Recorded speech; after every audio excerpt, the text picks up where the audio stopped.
This isn't wealth. It's your funeral confetti. The champagne was still cold in my hand when I found my wife in bed with my boss.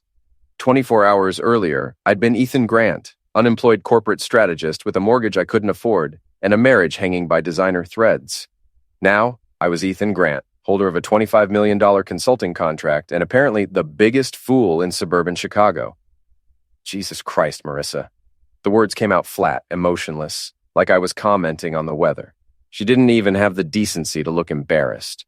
Charles Benton, CEO of Meridian Industries and the man who'd fired me 3 weeks ago, scrambled for his silk boxers like a teenager caught by parents. My wife just pulled the Egyptian cotton sheets up to her collarbone and stared at me with those ice blue eyes that had once made me forget my own name.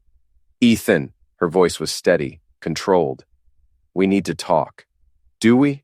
I set the champagne bottle on the dresser next to her jewelry, the Cartier watch I'd bought her for our anniversary, the diamond earrings from her parents, and now, apparently a new tennis bracelet I definitely hadn't purchased.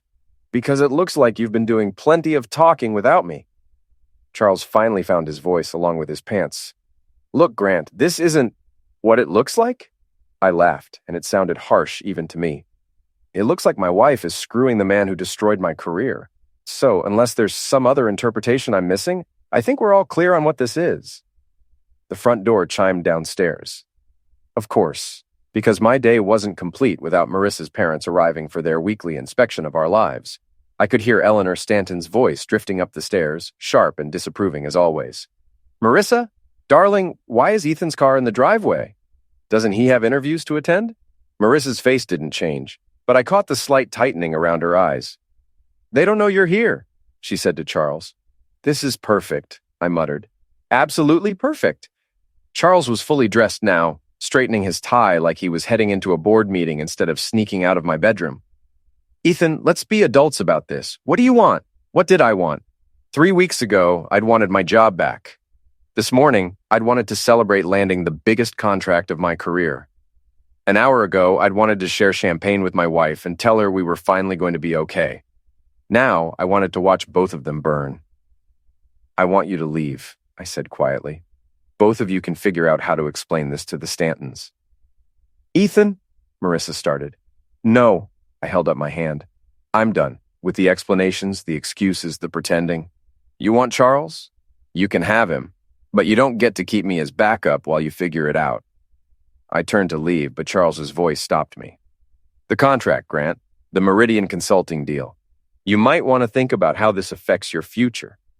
I looked back at him, this man who'd fired me for restructuring and was now threatening me from my own bedroom. Are you seriously trying to blackmail me right now, while you're still wearing my wife's lipstick? His hand went instinctively to his mouth, and I felt a grim satisfaction watching him realize his mistake. The contract's with Meridian Industries, Charles, not with you personally, and last I checked, the board wasn't thrilled with your leadership lately. I smiled, and it felt like broken glass. But please, keep threatening me. I'm sure Eleanor Stanton would love to hear about your negotiation tactics. I walked out, leaving them to figure out their exit strategy. Downstairs, Eleanor and Richard Stanton were examining my living room like crime scene investigators. Eleanor's silver hair was pulled back in its usual severe bun, her Chanel suit immaculate despite the Chicago humidity. Richard stood by the window, hands clasped behind his back, radiating the kind of old money disapproval that had made me feel inadequate for 8 years of marriage. Ethan. Eleanor's greeting was arctic. Still unemployed, I see. Actually, I just landed a major contract. $25 million over 3 years. I kept my voice pleasant, professional. Consulting work with Meridian Industries. Richard turned from the window. Meridian? Isn't that where you used to work before the unpleasantness? The unpleasantness. Like getting fired was a minor social faux pas instead of a career-ending catastrophe. That's right. Turns out they need my expertise after all. Eleanor's eyes narrowed. How convenient. And where is Marissa? We were supposed to have lunch. Before I could answer, footsteps on the stairs announced my wife's descent. She'd changed into a sundress and fixed her makeup, but there was still something disheveled about her, something guilty. Mother? Daddy? She kissed them both, the picture of filial devotion. I'm so sorry, I was taking a nap. In the middle of the day? Eleanor's disapproval could have frozen Lake Michigan. Really, darling, you need to maintain some standards. If only she knew what standards were being maintained upstairs. "Where's your car, Ethan?" Richard asked suddenly. "I saw it in the driveway, but there's another one in the garage. Expensive looking." My jaw clenched. Charles's Porsche. Of course he'd parked in my garage like he owned the place. "A friend stopped by," Marissa said quickly. "He's using our bathroom. He'll be down in a moment." Right on cue, Charles appeared at the top of the stairs. He'd composed himself, smoothed his silver hair, and put on his CEO mask. But I could see the tension in his shoulders, the way his eyes darted between me and the Stantons. "Eleanor! Richard!" His voice boomed with false bonhomie. "What a pleasant surprise!" Eleanor's face transformed. The Ice Queen melted into social butterfly mode, all smiles and air kisses. "Charles, how lovely to see you. What brings you to our children's home?" "Our children."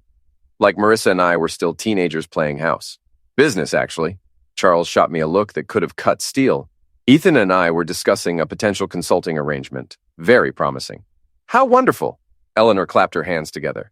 "Finally, someone recognizes Ethan's potential." The way she said it made it clear she thought my potential was severely limited. But Charles Benton believing in me? That was different. That was validation from someone who mattered in their world. "Yes," Charles continued, warming to his performance. "Ethan has some unique insights that could be very valuable to Meridian. Of course, these arrangements require a certain level of discretion, trust."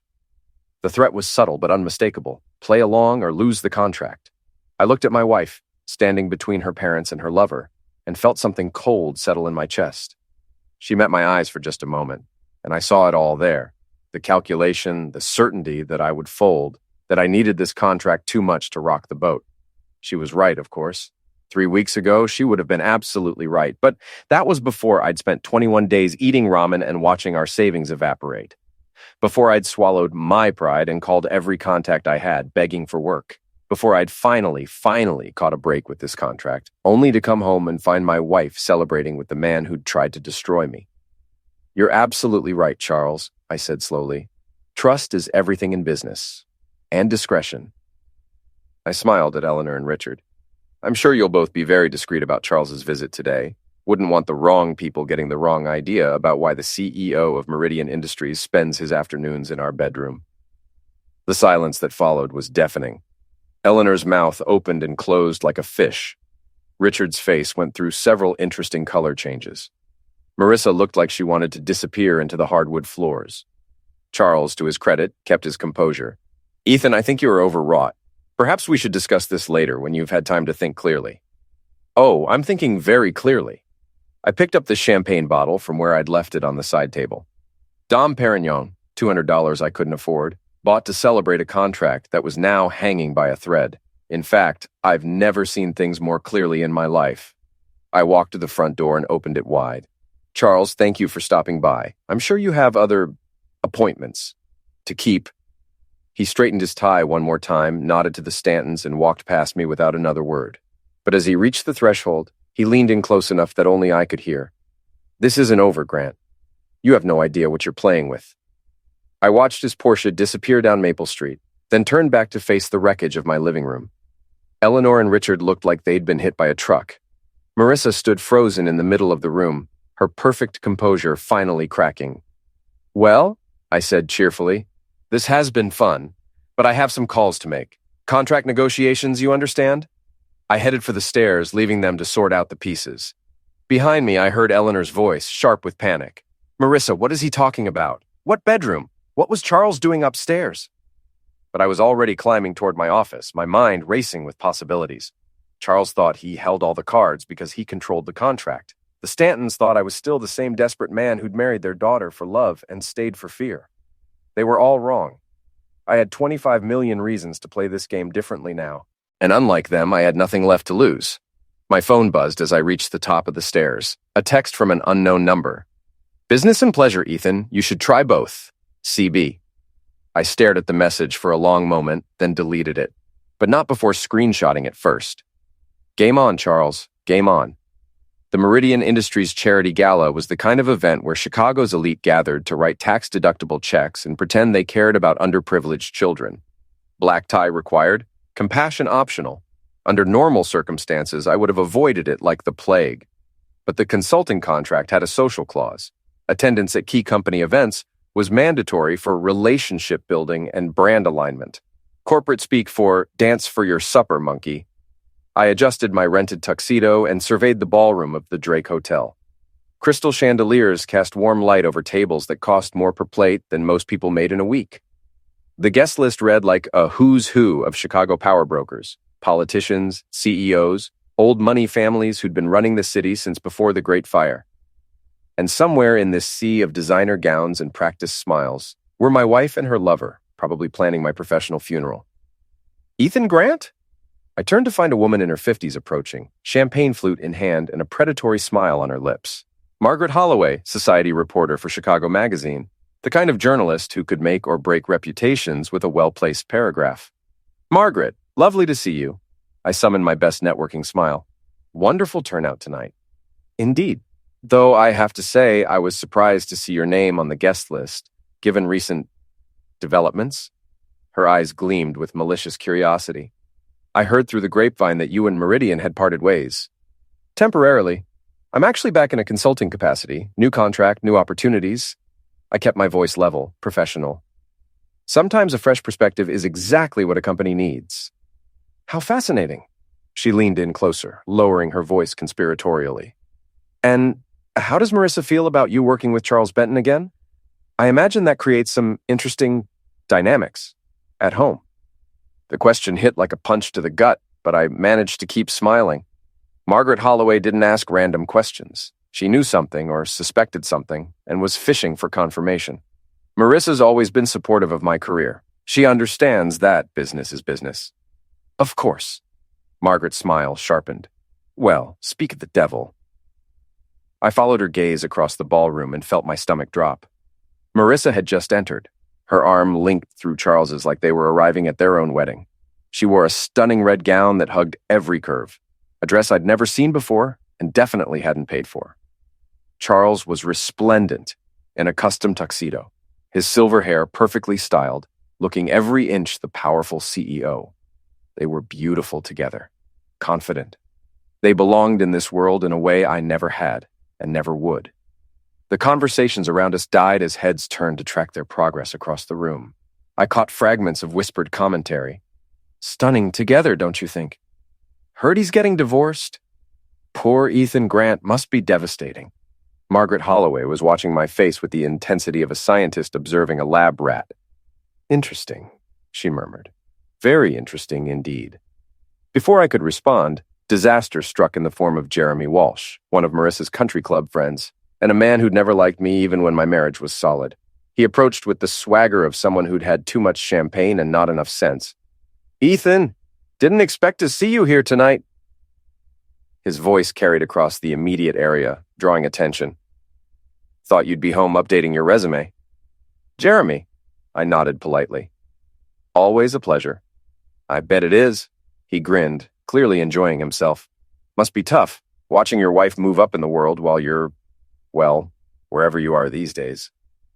The conversations around us had stopped entirely now. Margaret Holloway was practically vibrating with excitement, no doubt already composing her article in her head. This was exactly the kind of scene that would be dissected in society columns for weeks. Actually, I'm doing quite well. New consulting contract with Meridian Industries. Very lucrative. I kept my voice calm, but I could feel heat rising in my cheeks. Consulting? Jeremy laughed, loud and ugly. Is that what we're calling it now? Because from where I stand, it looks more like charity. That's when it happened. Jeremy, gesturing expansively with his champagne flute, accidentally stumbled into me. The champagne went everywhere. Down the front of my rented tuxedo, onto my shoes, splashing onto the marble floor. Oh, no! Jeremy's mock concern was Oscar-worthy. I'm so sorry, Ethan. How clumsy of me. The laughter that followed was like glass breaking. Not loud, not obvious, but sharp and cutting. The kind of refined cruelty that Chicago high society had perfected over generations. I stood there, dripping champagne and dignity, while Jeremy smirked and Margaret Holloway took mental notes for her column.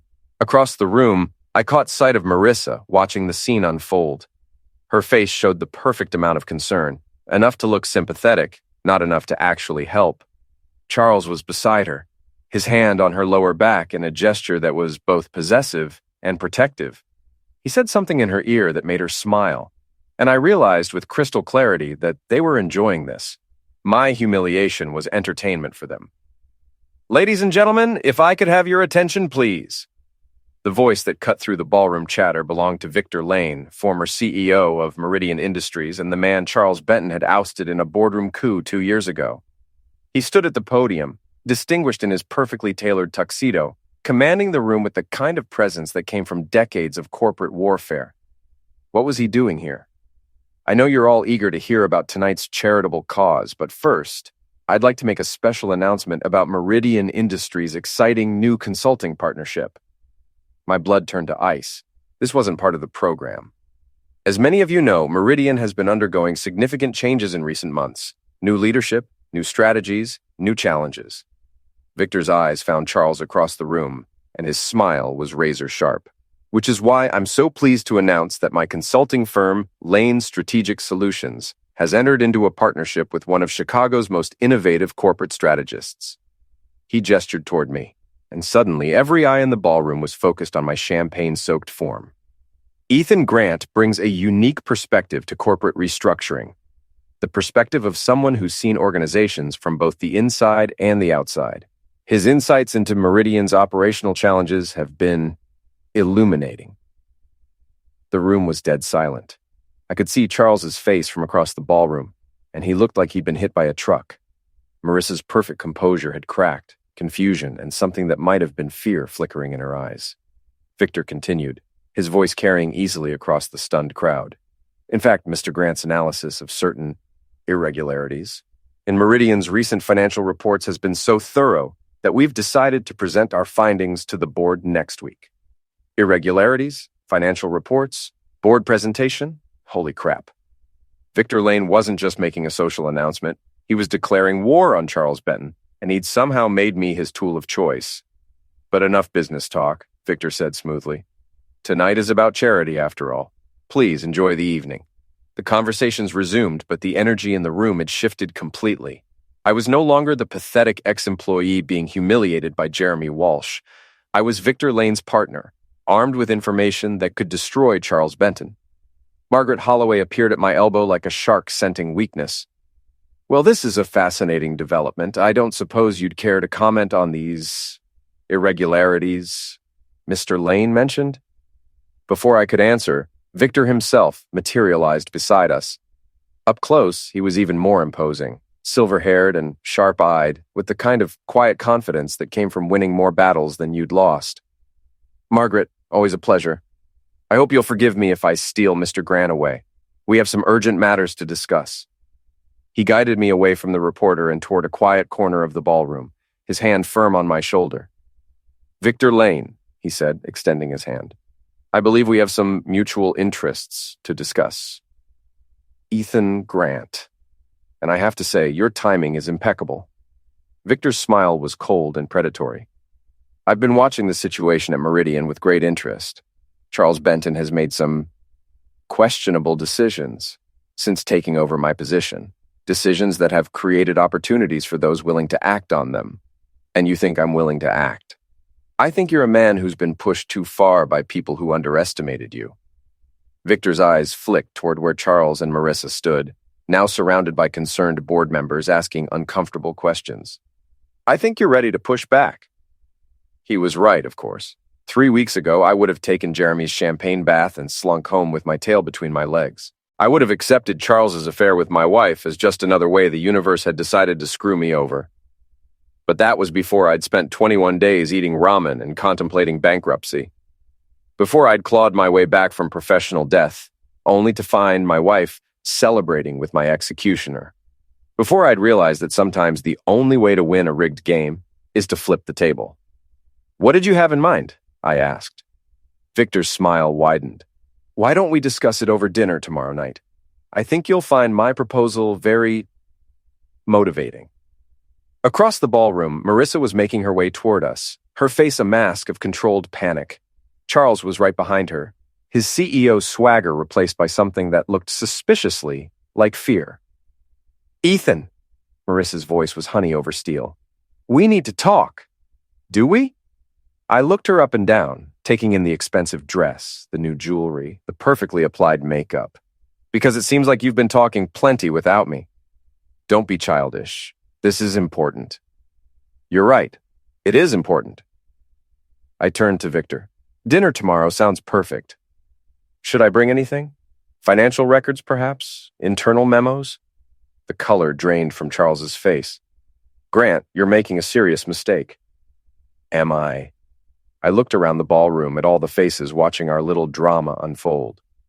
Because from where I stand, it looks like I'm finally making the right choices. Marissa stepped closer, her voice dropping to an urgent whisper. Ethan, please, you don't understand what you're doing. Charles can destroy you. He can make sure you never work in this city again. Can he? I smiled, and it felt like the first genuine expression I'd worn all evening. Because it seems to me that Charles has bigger problems to worry about than my career. I looked at my wife, really looked at her, and felt something cold and final settle in my chest. The woman I'd loved for 8 years, the woman I'd built my life around, was standing in a ballroom full of Chicago's elite, begging me to protect the man she'd been screwing behind my back. You made your choice, Marissa. In our bedroom, with my boss, in our bed. Now I'm making mine. I turned to Victor. Tomorrow night it is. And Victor, I have a feeling this is going to be a very productive partnership. As I walked away, I heard Marissa calling my name, heard Charles's voice raised in what sounded like barely controlled panic. But I didn't look back. I had a war to plan. Victor Lane's penthouse occupied the top 2 floors of a Gold Coast high-rise, with floor-to-ceiling windows that offered a commanding view of Lake Michigan. The decor was understated but expensive, the kind of wealth that didn't need to announce itself because everyone already knew it was there. I sat in a leather chair that probably cost more than my car, nursing a glass of scotch that was older than my marriage, while Victor outlined his proposal. Charles Benton is a competent manager, Victor was saying, but he's not a visionary. More importantly, he's not as careful as he should be with other people's money. Embezzlement? I asked. Nothing so crude. But creative accounting, questionable expense reports, some very interesting consulting fees paid to companies that exist only on paper. Victor smiled. The kind of thing that looks perfectly legal until someone starts asking the right questions. I leaned back in my chair, processing the implications. And you want me to ask those questions? I want you to do what you do best. Analyze corporate structures and find inefficiencies. The fact that those inefficiencies happen to involve Charles Benton is just serendipitous. Through the windows, Chicago spread out below us like a circuit board, all lights and connections and hidden pathways. Somewhere down there, Marissa was probably having dinner with Charles, planning their next move. The thought should have hurt more than it did. What's in it for you? I asked. Besides revenge. Victor's laugh was dry. Revenge is a young man's game, Ethan. I'm interested in justice. Charles destroyed my reputation to get my job. He convinced the board I was too old, too set in my ways, unable to adapt to changing markets. Then he proceeded to run my company into the ground. Your company? I built Meridian from nothing. 30 years of my life, my vision, my relationships. Charles inherited an empire and turned it into his personal playground. Victor's voice was calm, but I could hear the steel underneath. I want it back. My phone buzzed with a text message. Marissa, we need to talk. This is bigger than you think. I showed Victor the message. He read it and smiled. She's not wrong. This is much bigger than a simple marital dispute. Victor refilled my scotch. Charles has been using Meridian resources to fund his lifestyle and your wife's. The jewelry, the clothes, the trips to Napa Valley last month that she told you were spa weekends with her girlfriends. You've been watching them. I've been watching Charles. Your wife is just collateral intelligence. Victor's expression softened slightly. I'm sorry, Ethan. I know this can't be easy. It wasn't easy, but it was clarifying. Every lie, every excuse, every time Marissa had made me feel like I wasn't good enough, it all made sense now. She hadn't fallen out of love with me. She'd traded up. So what's the plan? I asked. Victor pulled out a tablet and showed me a series of financial reports.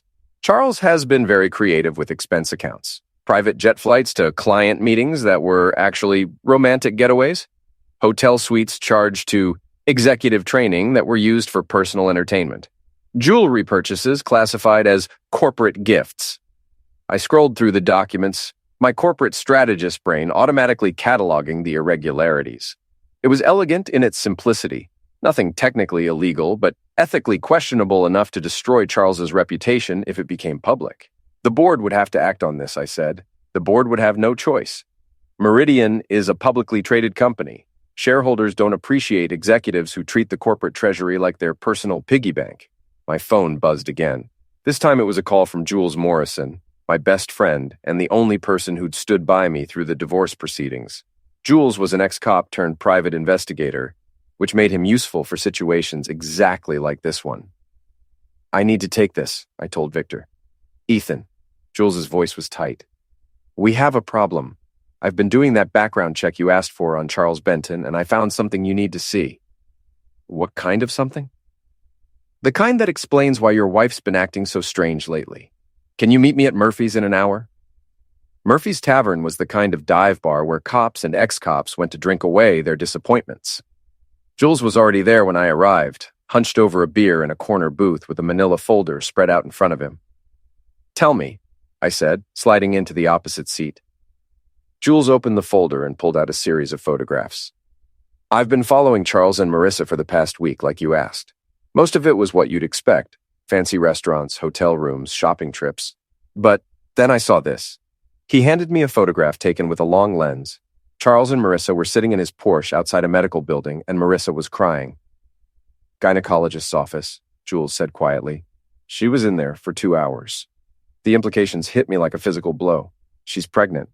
That would be my guess. And, given the timeline, Jules shrugged. Well, you haven't been living together for 3 weeks. I stared at the photograph, trying to process what this meant. Marissa was carrying Charles's child. My wife, my soon-to-be ex-wife, was going to have a baby with the man who'd destroyed my career. There's more, Jules said. He pulled out another set of documents. Financial records. Marissa's been moving money out of your joint accounts and into a private account Charles set up for her. She's been planning this for months, Ethan. The affair, the pregnancy, the financial arrangements. This wasn't a spur-of-the-moment thing. I felt something cold and hard settle in my chest. Not anger, exactly. More like clarity. For weeks, I'd been telling myself that Marissa had made a mistake, that she'd been seduced by Charles's power and money, but still loved me somewhere deep down. But this wasn't a mistake. This was a calculated betrayal, planned and executed with the precision of a corporate takeover. What do you want to do? Jules asked. I thought about Victor's offer, about the financial records that could destroy Charles's career.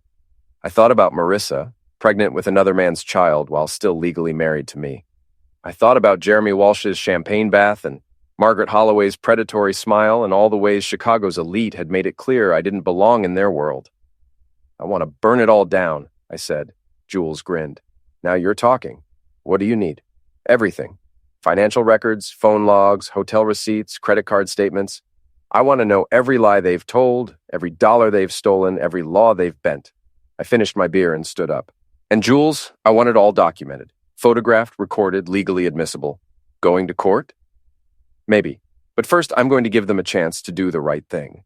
I smiled, and it felt like broken glass. I'm going to offer them a deal they can't refuse.